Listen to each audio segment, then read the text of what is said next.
राजा और रानी की कहानी। एक गांव में एक किसान रहता था।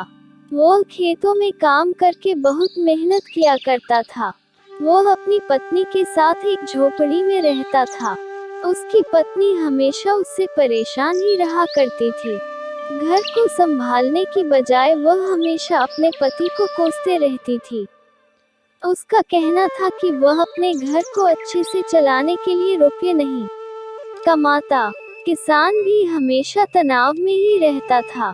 एक दिन किसान और उसकी पत्नी घर पर झगड़ा कर रहे थे। तब उस राज्य के राजा और रानी उस गांव का दौरा करने के लिए आए। उनका रथ किसान की झोपड़ी के बाहर से होते हुए निकला। राजा और रानी ने किसान और उसकी पत्नी का झगड़ा सुनकर वहीं रुक गए और रानी ने फिर राजा से कहा, मजराज, पत्नी चाहे तो घर बना भी सकती है और बिगाड़ भी सकती है। एक पत्नी को अच्छे से घर चलाने के लिए बहुत त्याग करने पड़ते हैं। अतः मैं चाहती हूँ कि 3 महीनों के लिए मैं इस किसान के घर में रहूं। अपनी पत्नी की बात सुनकर राजा मान गया और किसान और उसकी पत्नी को बाहर बुलाया।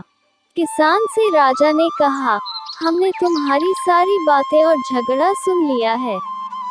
महारानी ने फैसला किया है कि आज से वे 3 महीनों के लिए तुम्हारे घर में रहेंगी। हमें भी हमारे राज्य की खुशहाली चाहिए। तब तक तुम्हारी पत्नी महल में रह सकती है। उद्धरण चिन्ह। सब राजी हो गए।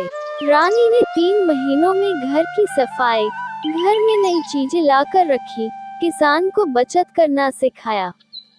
उतने समय में ही किसान की कायाकल्प हो गई और उसने अपनी बचत से कुछ बैल और गायें भी ले ली। वहीं दूसरी ओर राजा के घर में किसान की पत्नी ने बहुत गंदगी फैला दी।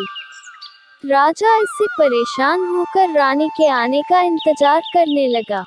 3 महीनों बाद जब किसान की पत्नी अपने घर आई तो इसे विश्वास ही नहीं हुआ कि वह उसका घर है।